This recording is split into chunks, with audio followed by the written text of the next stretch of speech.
This is the outline for this chapter. So compared with the previous chapter, we only have three items here. We have 1, 2, 3, 4, 5, 7.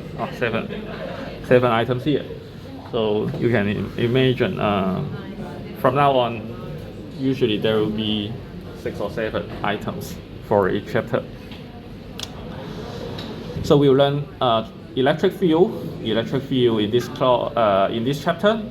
And then we'll try to calculate the electric field due to different geometric topology. And then we'll talk about point charge in electric field, and also the dipole, and the dipole moment. So here we talk about the electric field. So in the last chapter, we know that as long as we have two charged particles, there will be force interact on them. Maybe they will attract each other, or they will repel each other. So there's a question: what does particle 1 know the presence of particle 2? So this is a very philosophical problem， 是一个很哲学的问题啊，就是 Q2 为什么知道 Q1 的存在？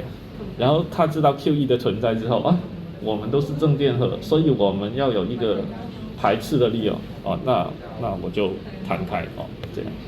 那为什么会这样？那平常要推啊，比如说我要推一位同学，那我要碰到他，我才能推他。但是这个是互相推开对方，但是他们没有碰到对方。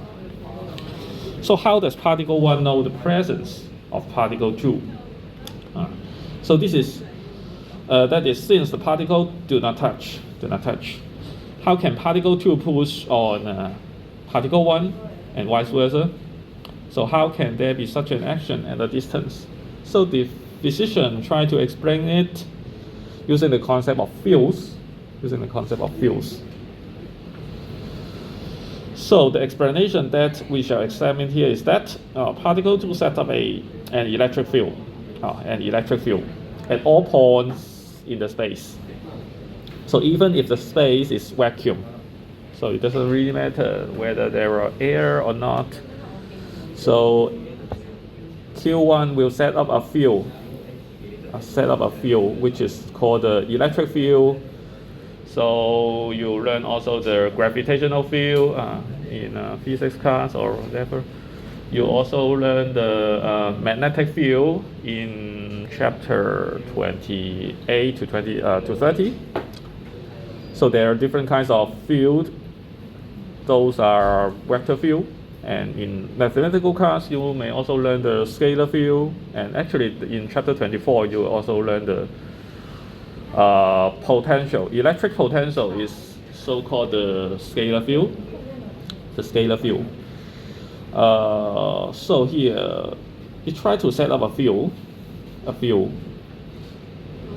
E field, we call electric field, or sometimes we simply call it E field.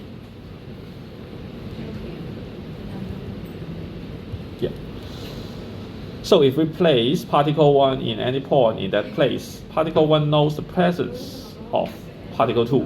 So particle 1, it is a charged particle. You set up the E field due to this one. And also Q2 is also a charged particle. It will also set up a field due to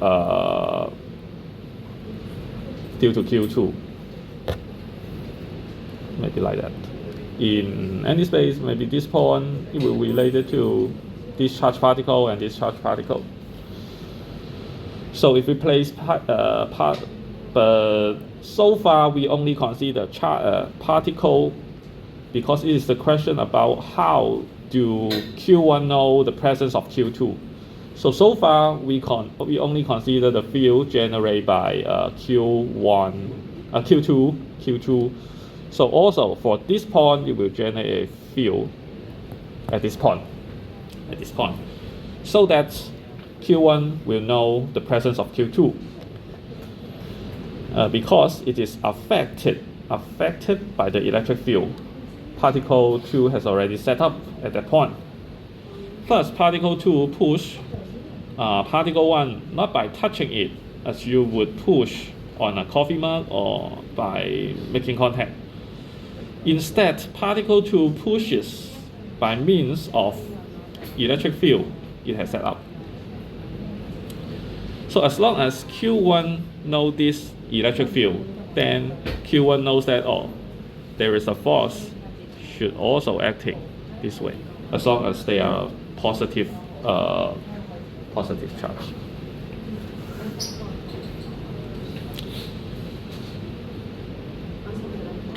Okay, so here, we talk about the field, how to define the electric field. How to define the electric field. The electric field E is of course a vector field at any point that is defined in terms of the electrostatic force, F. So in the last chapter, we know how to calculate the electrostatic force, which is also known as the Coulomb force. And here we define the electric field by that force, So here, what we concern is the field set up by this charged particle. So we use a test charge to see how strong the electric field is, and we define the E field like this, which is divide the electrostatic force by the test charge. So we want to define the electric field which is not related to this test charge, because the electric field is generated by this one, not the test charge. So it shouldn't be related to the Q0. It shouldn't be related to Q0. So we define the electric field like this. And the SI unit for electric field is N over C.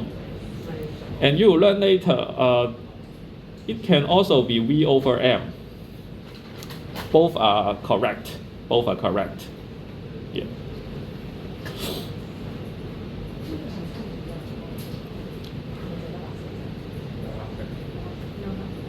So here comes a concept called the electric field lines. Electric field lines help us to visualize the direction and magnitude of the electric fields. So the electric field vector at any point is tangent to the field line through that point. The density of field lines in that region is proportional to the magnitude of the electric field. So there are two conditions. So you can see the direction by the arrow. So you can see this is a negative charge. So all the electric field line point towards this negative charge. Right. If it is a positive charge, then all the electric field line will pointing outwards. Something like this. If it is a positive charge, all the electric field line will pointing outward.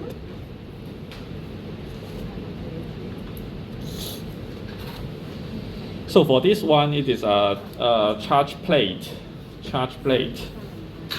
So for this charge plate, it will generate a E field pointing to the right side on the right side, and pointing to the left side on the left side. And you can see it somehow like that. So all the electric field line point to the right side, and this on the right side. So this will point to the left side on the left side.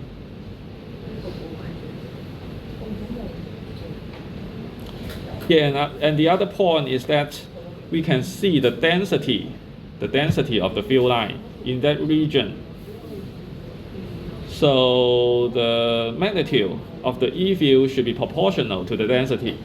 which means that you can see here. So suppose I try to circle an area here and circle an area here, which has the same area of volume. And then you can see, there are two lines here. There are only one line here. So you can imagine the electric field is stronger at this region and weaker at that region.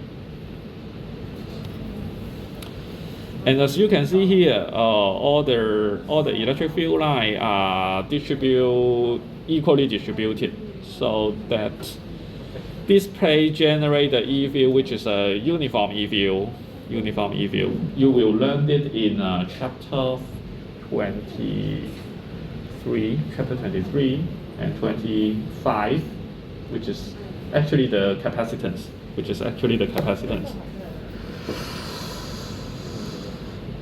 Okay, so this is a concept about the electric field lines. So the force on the positive charge near a very large conducting sheet with uniform positive charge on one side, the electric field has nearby. Yeah. So far, any questions about the electric field and electric field lines? Okay. So next. Okay, so here, this is the graph about the this one. Yeah, so this electric field lines extend away from positive charge, where they originate, and to a negative charge. So there is a characteristics like all the electric field line. The source of the electric field line would be a positive charge. The source, yeah, so this is a positive charge, so there will come out some of the positive field line. And if it is a negative charge, the electric field line will end at the negative charge. So if it is a dipole, maybe I add a page. So if we have a electric dipole, this is the upper one is a positive charge, this is a negative charge. So the electric field line will look like this.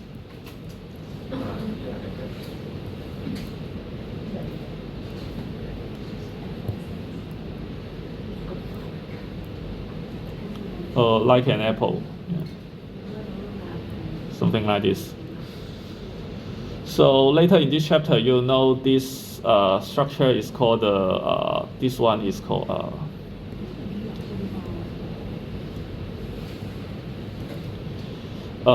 these two charged particles with same amount of charge but opposite sign.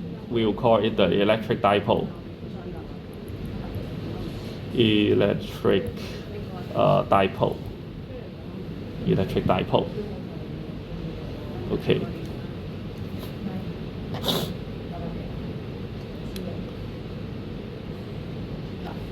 Okay. So yeah. So here is the simplest case. So we talk about the electric field due to a charged particles. So which is the most simple case. So the magnitude of the electric field set up by a particle with charge Q at distance r from the particle is this one.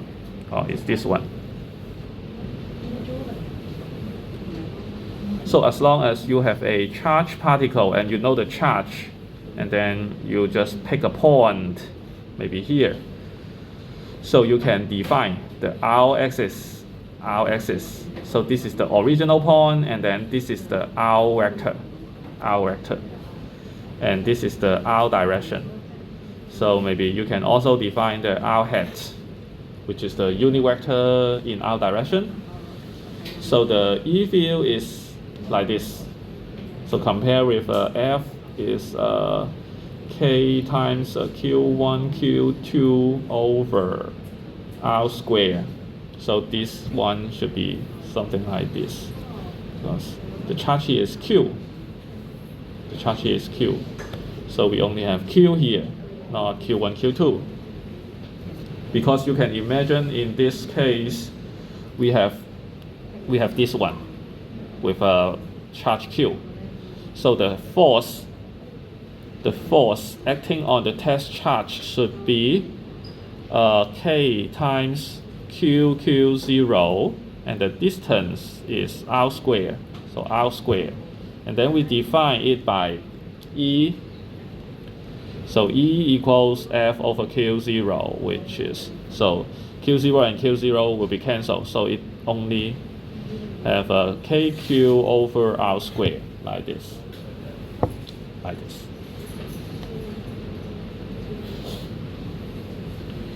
So here we have the expression for the E field generated by a charged particle like this. Okay, so yeah, so it is just a vector form. If you write it in a scalar form, it can be simply like E equals Q KQ over R squared. So this is only a unit vector.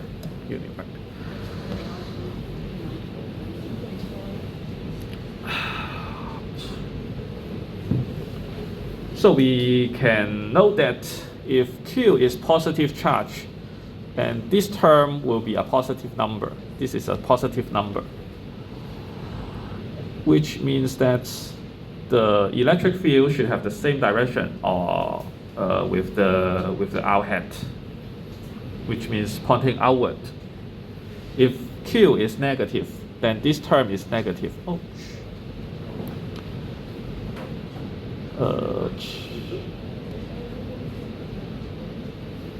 So this term, if Q is negative, this term will be negative, which means that E should have an opposite direction with our hat, which means that F. So if F, so E should pointing inward if Q is smaller than 0. So if Q is larger than 0, E should be pointing outward. So if you choose a point, here, choose a point here, the R axis should be like this. The R axis should be like this. This is the R axis. So this is the R hat. So if Q is positive, then E should be pointing outward. And if Q is negative, E should be pointing inward.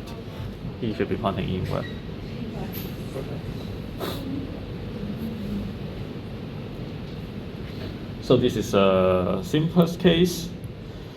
Then we talk about if more than one charged particle set up an electric field at a point, the net electric field is the vector sum of the individual electric fields. The electric fields obey the superposition principle. Superposition principle. So it's just like the previous chapter. When we have more than 2 charges, when we need to calculate the total force, then we calculate the force between each of them separately and then add them together. And here, if we have more than one charge and then more than one charge particles, and then we want to calculate the electric field at some point, then we try to calculate the E field one by one, and then we add all the E field together in the vector sense.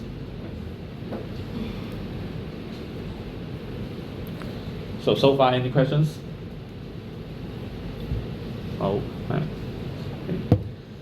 So this is a flash. I don't think now we can demo it here, but it's just a simple software. So just skip it. So next one, we have a sample problem. So we have three charged particles. Q1, Q2, and Q3. So each with distance d from the origin. So this is 30 degree, 30 degree, 30 degree. So what net electric field is produced at the origin? So let us mark, this is positive 2Q. This is, well, positive 2Q. Yeah, this is negative 2Q. And then this is negative 4Q. Let me see. Okay, yeah. So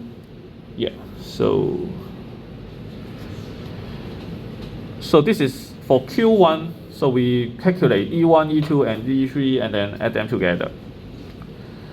So we suppose Q is a positive value. So we suppose assume Q is a positive value.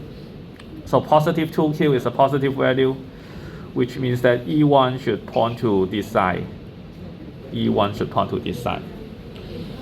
So the E1 vector should be like K times 2Q over D square, and then this side. Maybe we can call this one R1 hat. Yeah. So for E2, E2 is here, which is a negative charge, so that E2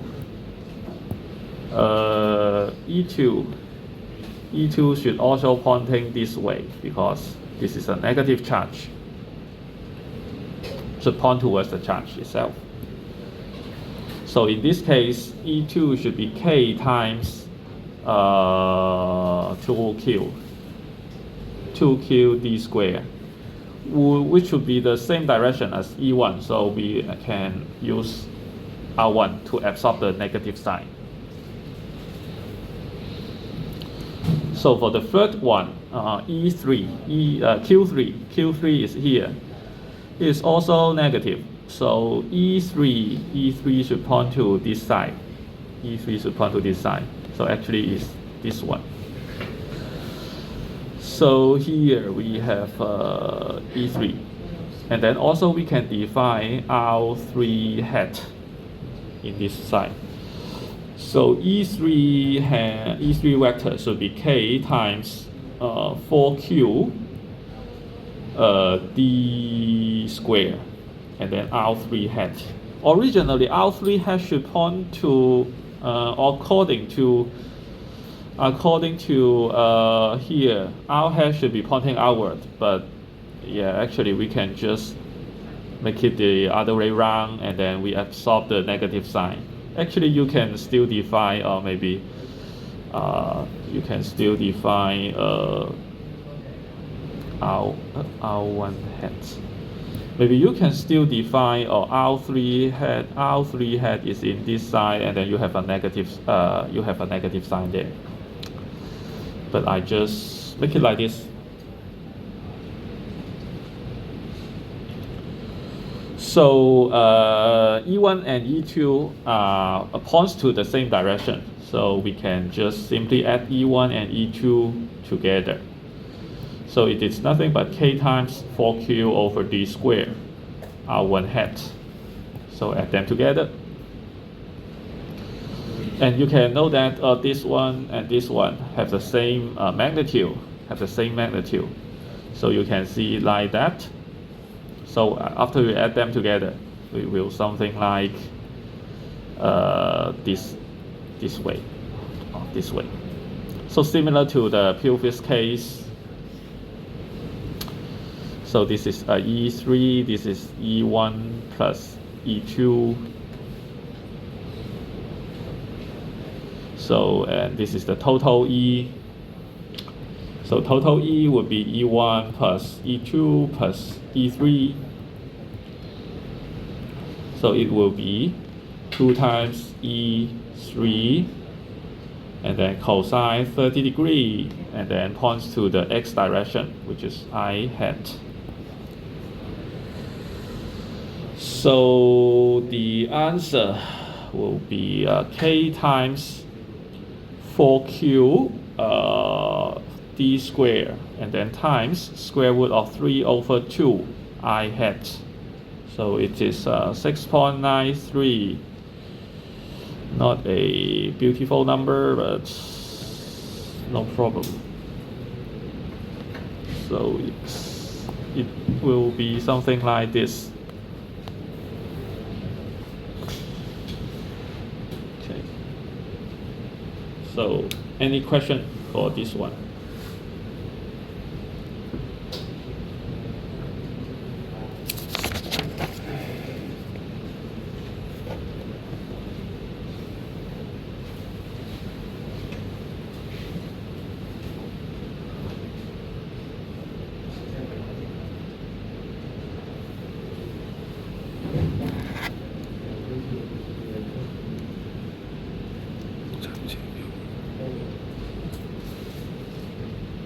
Any questions? No questions. Okay. So we talk about electric field. Electric field due to a dipole here. Due to a dipole. So dipole 这个叫做偶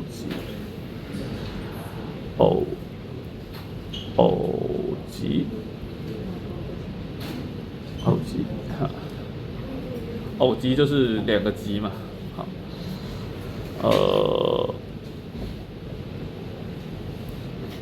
，So electric dipole. An electric dipole consists of two particles with charge of equal magnitude q but opposite sign, separated by a small distance d. Small distance d 就是相等的电荷，但是相反的符号，然后在一个很短的距离很短的距离。然后你可能问为什么他们不直接就碰在一起啊？因为他们应该会互相吸引才对就可能就有点像，你们化学应该学过嘛，就是比如说像一个我想一下H2O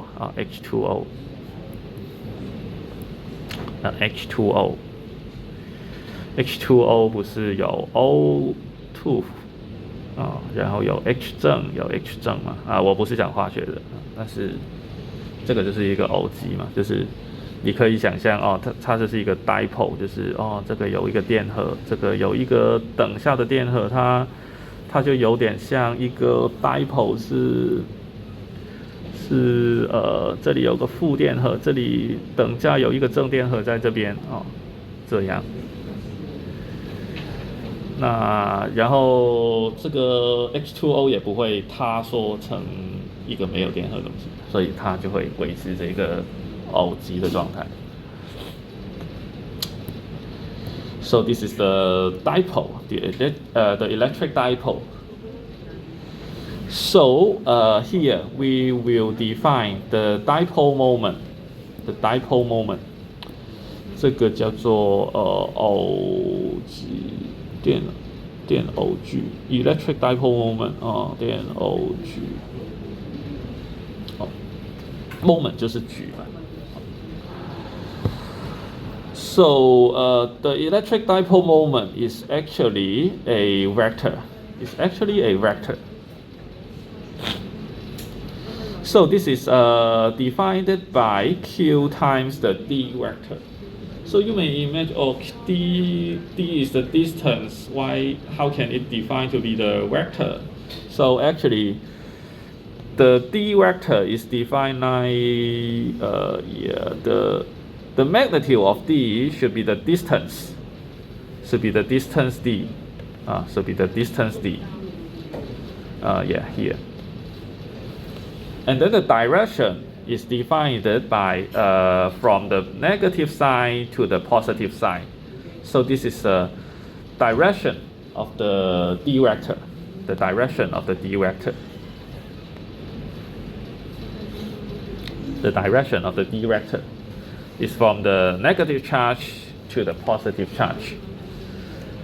So this is the d vector. And yeah, here we have q is positive. Q is positive because we have this charge will be positive q, this is negative q. So then we will assume that q is a positive number. And in this case, p should have the same direction as the d vector. Yeah. So p, but the dipole moment should be a vector. And it is the SI unit because q is the SI unit. The SI unit for q is c. This is distance, should be meter. So cm. So the magnitude of the electric field set up by the electric dipole. So we talk about the electric field set up by the electric dipole at z-axis, at c-axis. So here in this graph, we have the dipole moment here, the dipole here, and the dipole here. So actually, we can only consider the E field generated by this dipole at this z-axis. Z-axis is actually connecting these two charge, and then extend it. So, and then this is the positive c direction, and the other side is the negative c direction. Okay, so we will know that the electric field set up by this electric dipole will be like this or like this.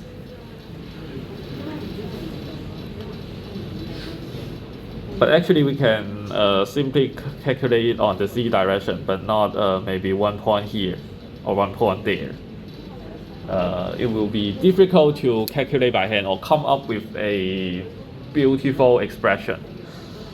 So, or complex expression. So only on the z-axis we can come up with a compact expression. Also, we need to assume that the distance z is much larger than d, which is d is the distance between the charge in the dipole. And we assume that z is far away. Technically speaking, we will call it the far field. Far field. Because if it is very close to the dipole, it will be in a mass. So if we have the far field assumption, then we can simplify the calculation. So the derivation will be like this. So we have a positive charge here. We have a negative charge here. So we will try to calculate the E field generated by both the positive charge and the negative charge. So now we have the distance between them is d, and then we consider the point P, which has a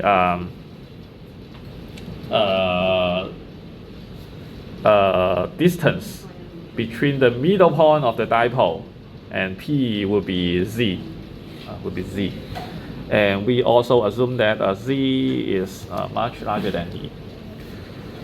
So the distance between the positive charge and point P would be R plus, and similarly for the negative charge with point P will be R minus. So E plus will be nothing but K times Q is the charge here, over R plus square. And then similarly, E minus would be K times Q R minus square. And as long as this is a positive charge, so E plus should be pointing upward. And then for this one is a negative charge, so E minus should be pointing downward. So we have a negative sign here. We only consider the magnitude itself, which is both a positive number. So we have the first step like this. So in this case, we have R plus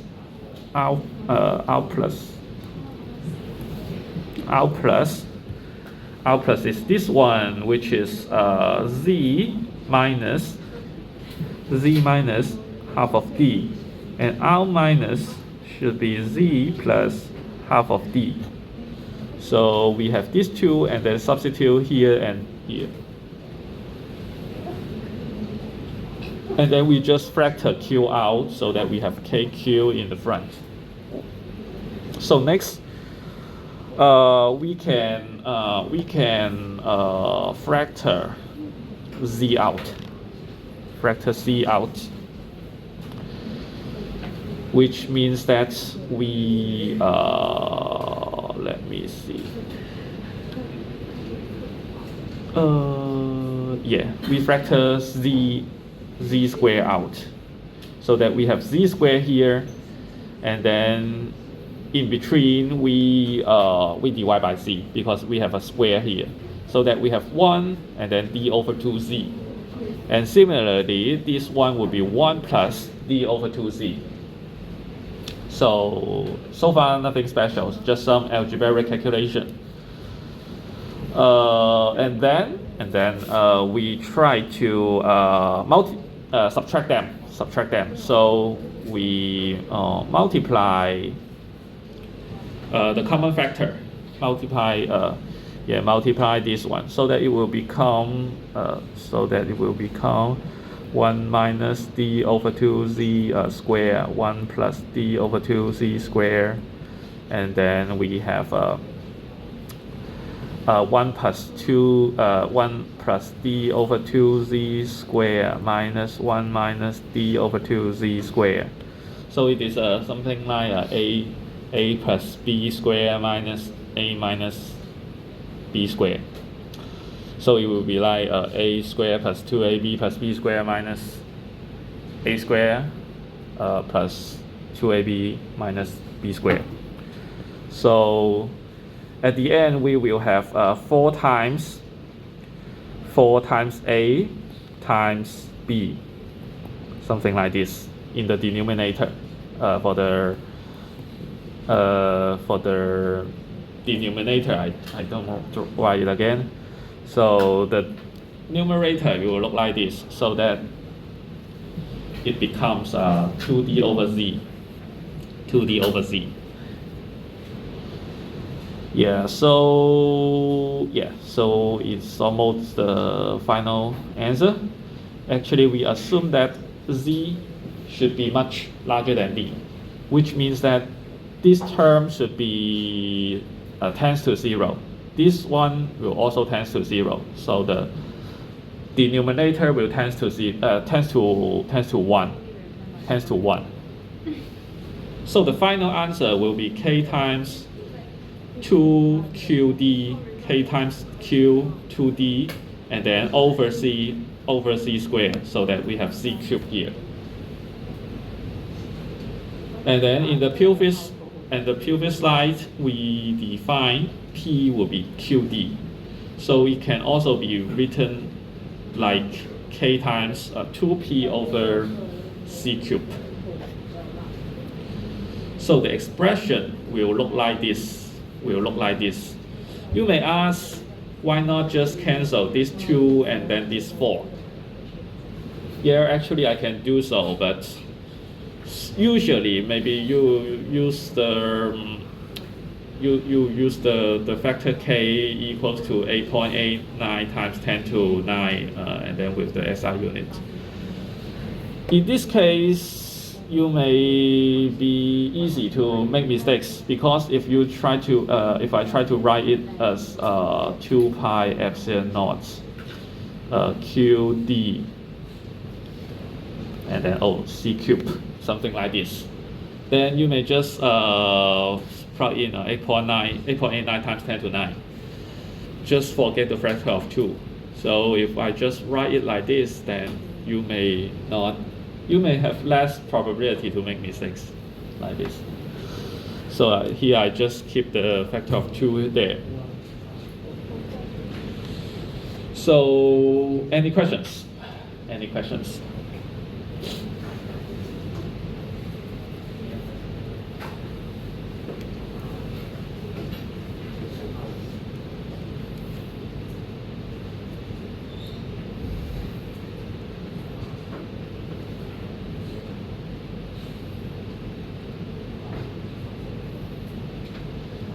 Okay. So next one will be a little bit more difficult. Although it's somehow like integrating a constant, integrating a constant. But actually, it's a step to let you familiar with how to use the calculus to solve a physics problem. So here we talk about the electric field due to the line of charge. Actually, here is a charge ring. 一个带电荷的环啊，一个带电荷的环。So the equation for the E field set up by a particle does not apply to an extended object with charge. Has continuous charge distribution. An extended object with charge has continuous charge distribution. Because previously it tells you that if you have multiple charges, then you can calculate the E field individually, and then you add all the E field together.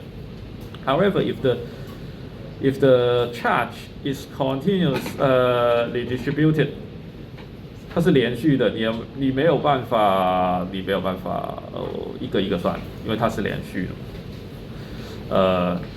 So in this case, we actually need to use the calculus, use the integration actually, to calculate the overall E field. So here we talk about so here to find the electric field of an extended object at a point, we first consider the electric field set up by a charge element dq. So here we have a charge ring with total charge q over this ring.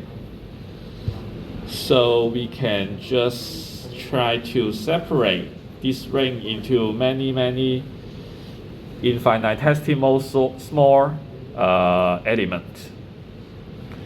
So the length of this part is ds, and the charge on it would be dq.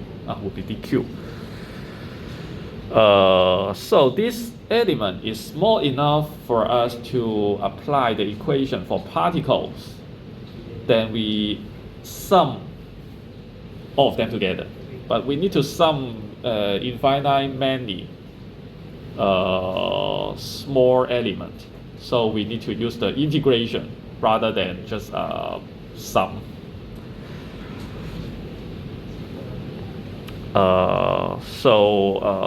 Components of yeah. So we need to use the integration,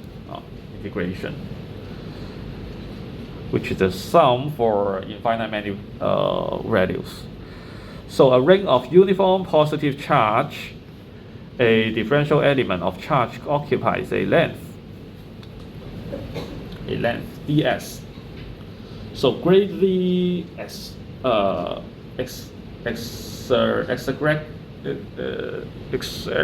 exaggerate 就是夸张的，就是它应该是很小的，但是画得很小你又看不到，所以它只能夸大一些。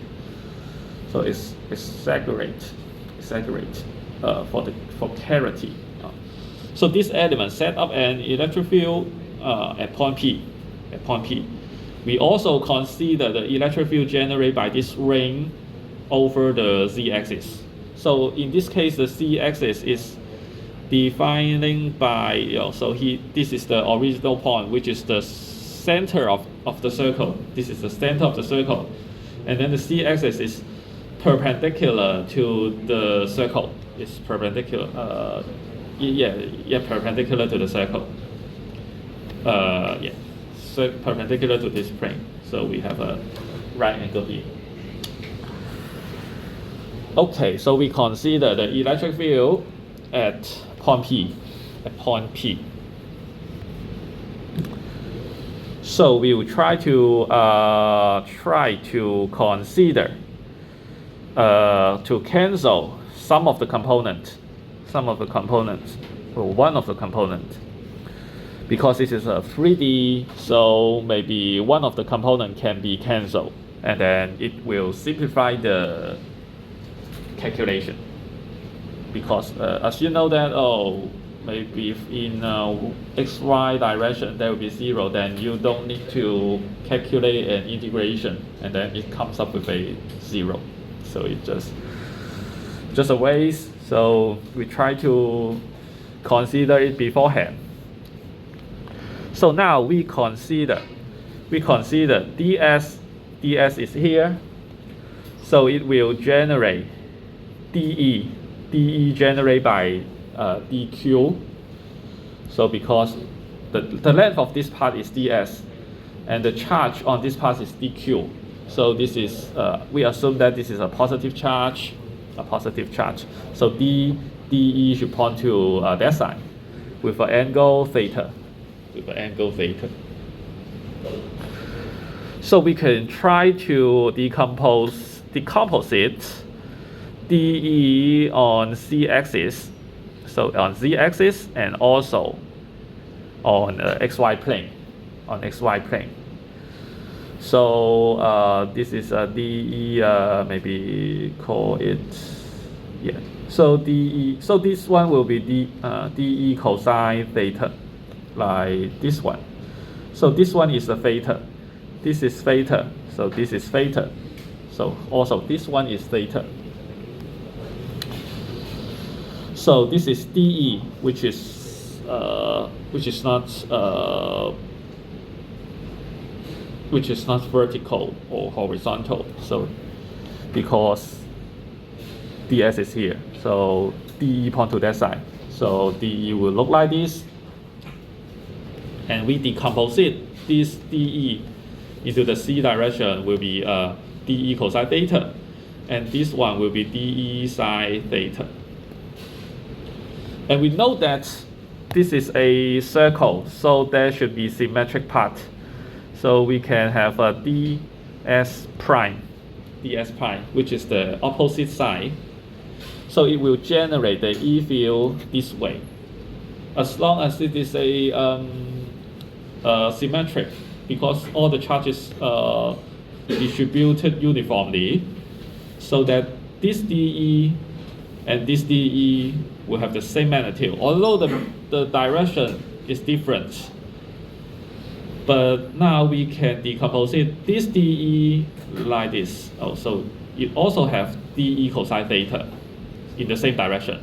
However, the dE sine theta will be in the opposite direction with this one, so that these two will cancel each other. So the remaining part, we only calculate this part is enough. We don't need to calculate the E field in the xy plane. And then we make a lot of calculation and then come up with a 0. So in this case, we consider this one. So after canceling the component, we can start to start the calculations. So now we can consider theta. What is theta? Theta, this is a right angle, so Z is the adjacent side, R, capital R is the radius of the ring, which is the opposite side, and the R Yeah, so cosine theta will be z over r.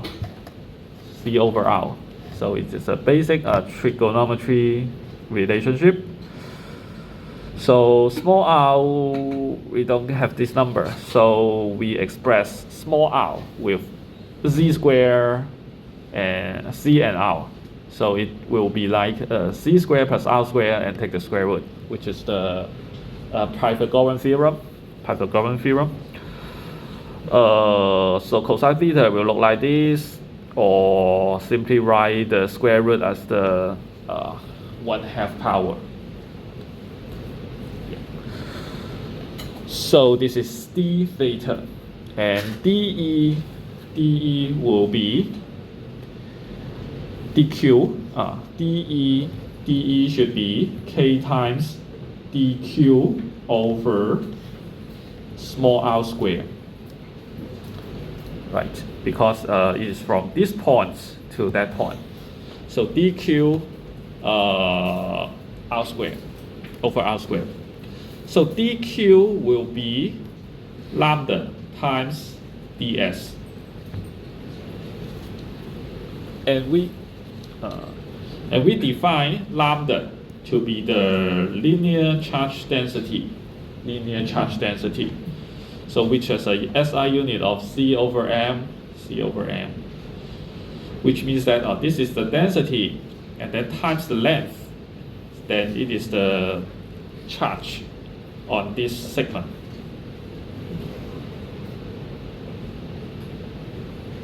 Okay, so this is a simple definition for the charge density, or the linear charge density.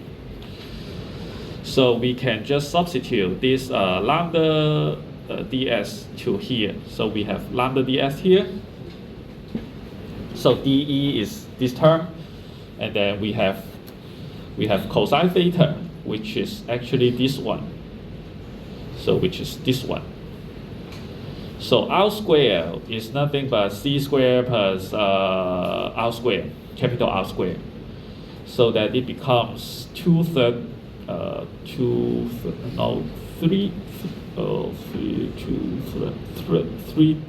3 second power, 1.5 power, yeah, 1.5 power. Yeah, so we have to the 3/2 power here, and then we have z times lambda, and then put the ds at the back. So nothing special here. So far, any questions? No questions. So we move on. So we have E. The total E generated by this charge ring, which is de cosine theta, and then integrate over the whole ring. So de cosine theta is this one, so that we just move it here, and then we integrate over the ds. Actually, the length of this ring is 2 pi r, 2 pi capital R. Yeah, so we just integrate ds from 0 to 2 pi r. 0 to 2 pi r. Okay, so it's just integrating a constant. So it's very simple. It's just like integrating 0 to a, and then x. No, not x. Maybe 4 dx. So it will be 4a. So it will be something like this one times this one. So it's like this.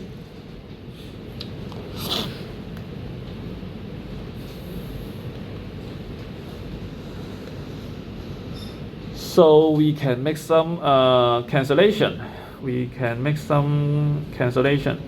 So actually, this is the 2 pi r, which is the total length of the ring, and then multiply by the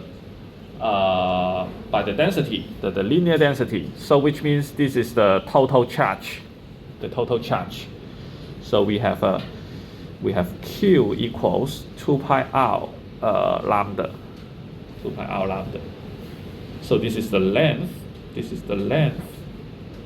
The length. So this is the density. Density. So this is the total charge. Total charge. So finally, we come up with this expression. Come up with this expression. So as long as we know the radius of this ring, and we also know the charge on this ring, the charge on this ring, the radius on this ring, then we can calculate a point P with a distance Z to this ring, and then we can calculate the electric field. So we can also make an assumption that if Z is much larger than the radius, the distance much larger than the radius of the ring, which means that Z square is much larger than R square. So that Z square will become, C square plus R square will become simply C square. So C square take the 3/2 power, then it will become C cube. So this will become Z cube and then cancel with this Z. So that finally it becomes C square here, C square here. Okay, so we just have,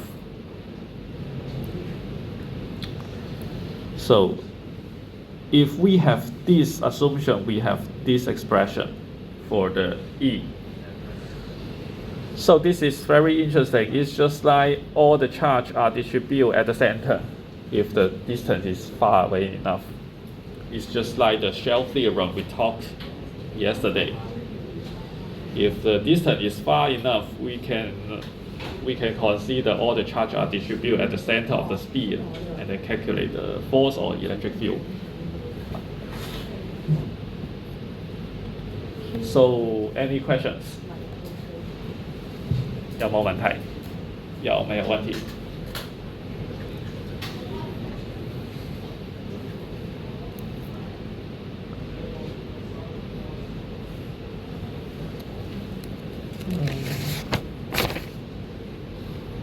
Okay, so we have a sample problem. So a plastic rod having a uniform distributed charge, negative Q. The rod has been bent in a 120 degree, and then replace the coordinate axis such that the axis symmetric for the rod. So positive 60, negative 60. So so this one is the center of this arc. So in terms of Q and R, what is the electric field to the rod at point P? At point P. So this is a negative charge arc, not ring. So we need to calculate for this ds, we have dE pointing to the top left. To the top left. So it can be decomposed as dEx and dEy. So for the symmetric part, we have ds prime. So pointing to the bottom right, So it can also be decomposed to be dE prime y and dE prime x. So these two can be cancelled.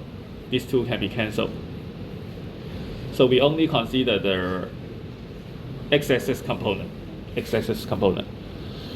So in this case, we have a dE equals k times lambda ds. So lambda ds is also the dq, and then r square. R square is the radius. The radius of the arc. So we have r square. So dEx is k. yeah, should be dE times, we define this one to be theta. So dEx should be dE cosine theta. dE cosine theta, which will be k times lambda ds over r squared cosine theta. Cosine theta. Okay, so so we also have ds equals r d theta. ds equals r d theta， 就是圆弧就是半径乘以那个角度嘛，那个圆心角。So next we have dEx will be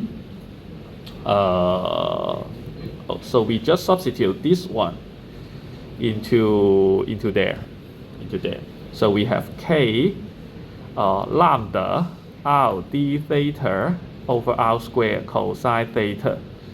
So r and r squared can be cancelled.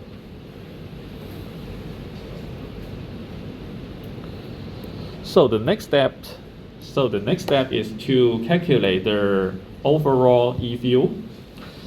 So which is integrating over L and then dEx. So it will becomes so we determine the lower limit and the upper limit later. We have k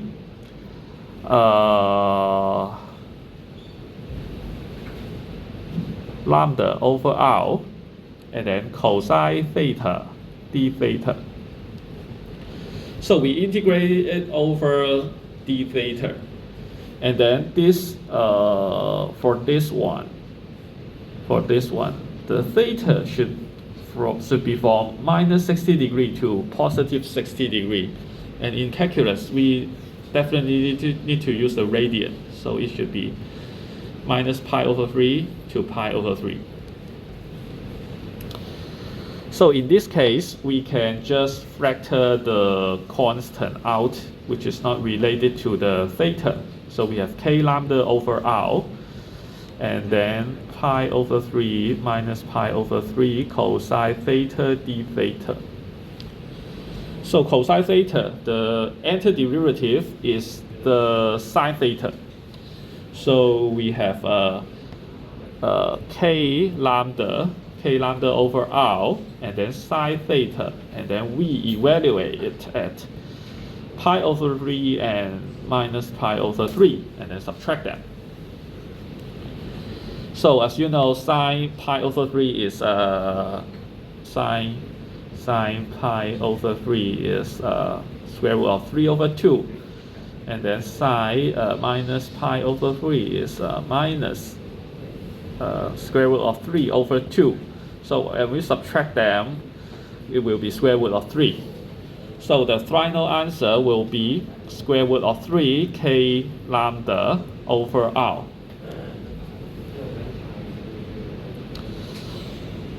And then what we need to do is to eliminate the lambda, because lambda is just the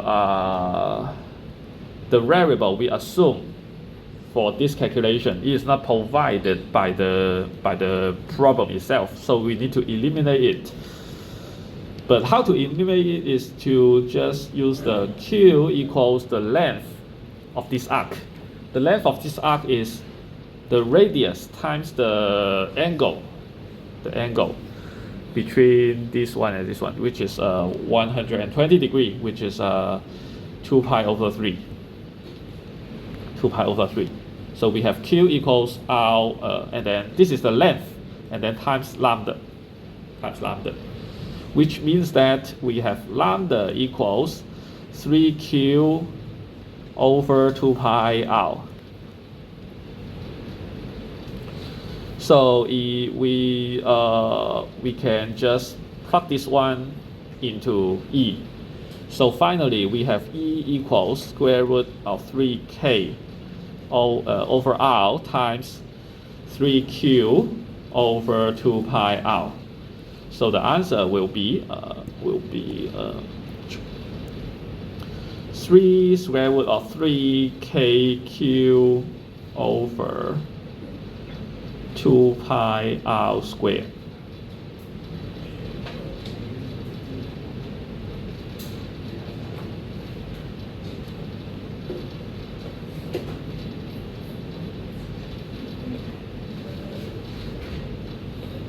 Or if you like, you can just simply write it as 0.83 kq over r squared, which is actually the same. So this is the answer for this one. So any questions?